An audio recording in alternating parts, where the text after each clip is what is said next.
What's up, and welcome back to another episode of the Black Shirt Bourbon Society. Today, we're going to do Limestone Branch and the Yellowstone line. Let's do some drinking.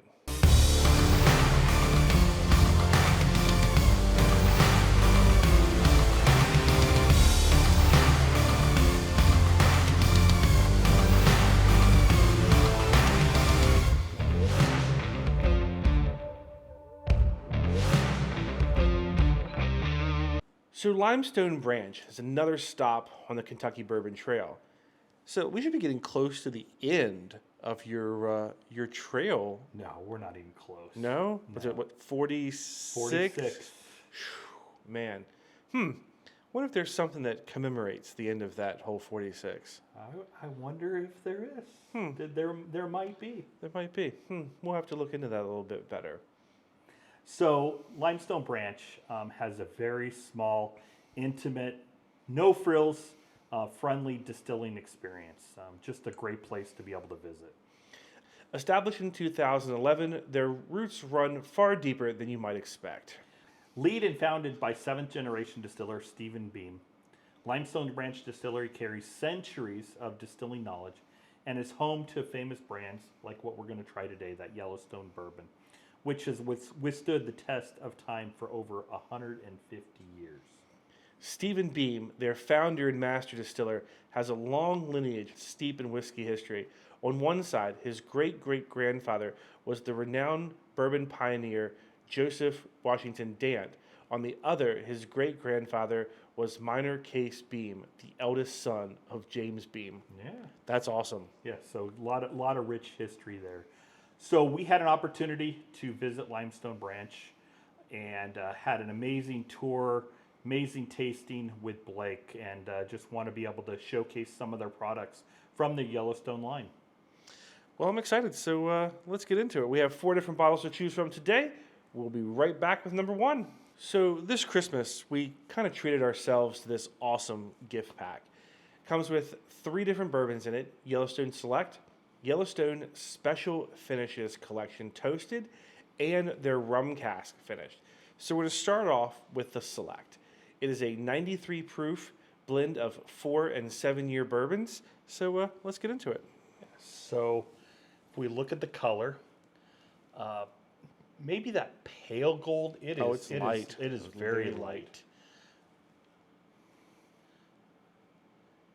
Pretty short legs. Yeah. Ooh. A lot of rye spice there on the nose. Yeah. And a lot of leather as well. Yeah, but I'm also getting like some cherry. Yeah.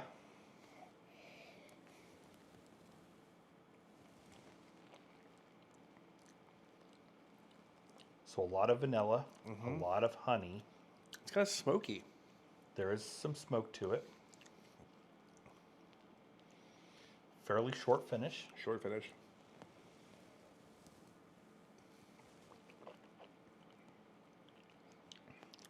There's a sweetness on the finish as well. And it's almost like, I wouldn't call it quite molasses, but maybe like a brown sugar. Yeah. Definitely an oaky brown sugar finish. Yeah. So, we have these 3, and then I actually bought a special bottle for you that we'll try at the end when we were down there. So looking forward to trying the other 2 finished collections. Yeah. So we're going to reset. We'll be right back. Next up is their Special Finishes Collection, which is their very first one they ever came out with, which is the Toasted. Yep. So it's 100 proof, and it's made from their Select, but with toasted oak staves. Let's get into it. Yeah, so 100 proof. Golden amber, so still fairly on the light side. Looking at the legs, they're still pretty short. Oh, yeah. A lot of caramel, a lot of vanilla. There's actually some cinnamon there as well. Yeah.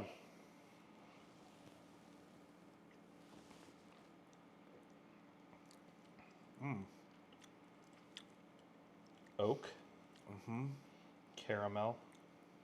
The vanillas. I get some black tea. A little peppery. Little peppery. White pepper Yeah. versus a black pepper. Mm-hmm.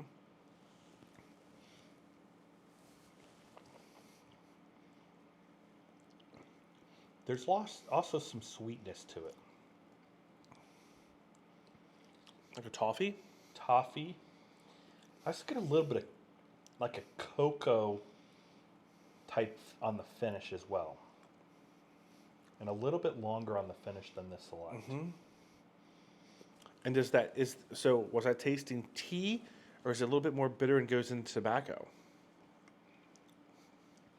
I do get the tea on the front, but maybe on the back, on the finish, maybe a little bit of the tobacco. Yeah. Kind of have that maybe a little bit lingering tobacco on the finish. Yeah.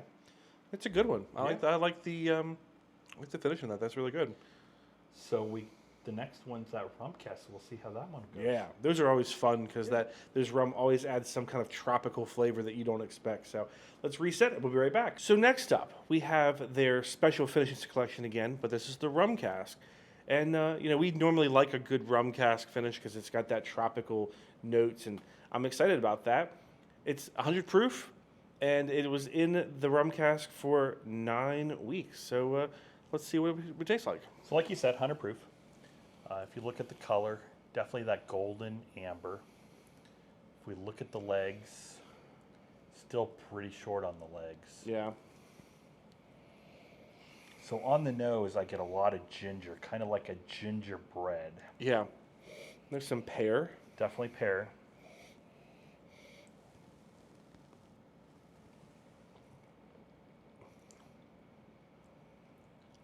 So get a lot of oakiness on the front end. There's also kind of like a toasted sugar, maybe like marshmallows. Creme brulee? But also, Yeah. I was also going to say maybe some creme brulee as well. Yeah.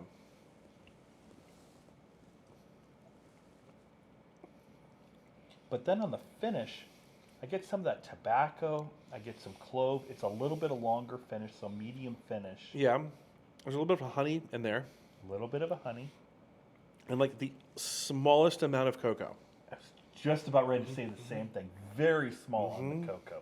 Yeah. Oh. Yeah. Another good one. Another good on the finished products. Yeah. Well, we have one more to go, and Chad's hyped this one up. So I'm not quite sure what to expect yet from this one. I mean, everything else has been delicious, but he keeps telling me this is unique. This is unique. It is, and we'll give you a little bit of the backstory when we get there. All right. We'll be right back. Okay, so last up in the Limestone Branch collection with the Yellowstone, we have the Yellowstone Family Recipe 6-year Kentucky Straight Bourbon Whiskey. And so the cool thing about this whiskey and bourbon is that it's actually their 150-year-old family recipe. It's the original recipe from Guy Beam.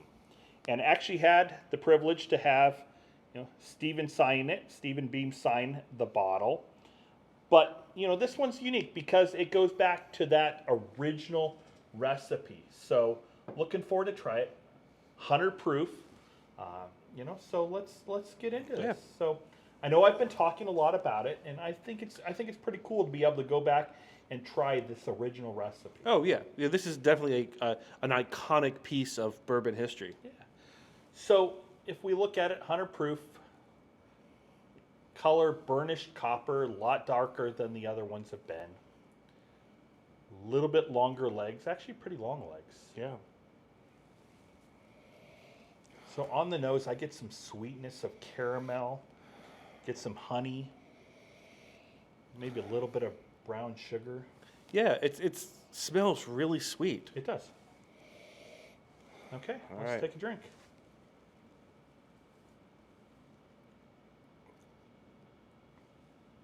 So I didn't take a drink. I want to see your reaction. Oh.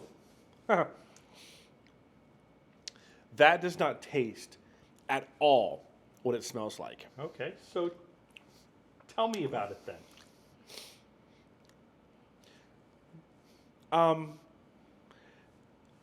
Umami.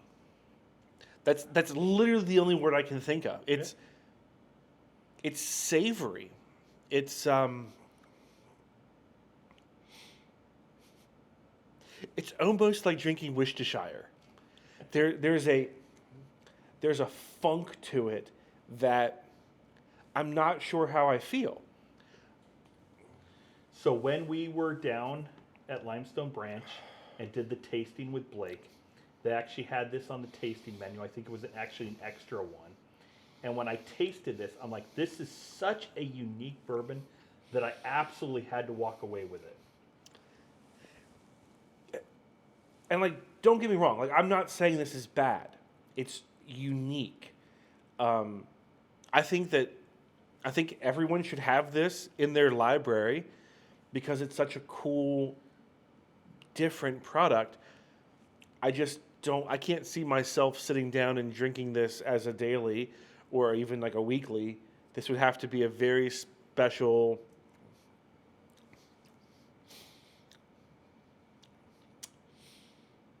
Yeah. And I can't even like pull flavors from it. So I get the umami. I get the earthy, like the mushroomness to it. I think umami is a great way to do it.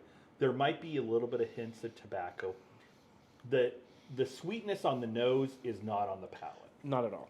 And in my mind, it does linger on the finish. Yeah.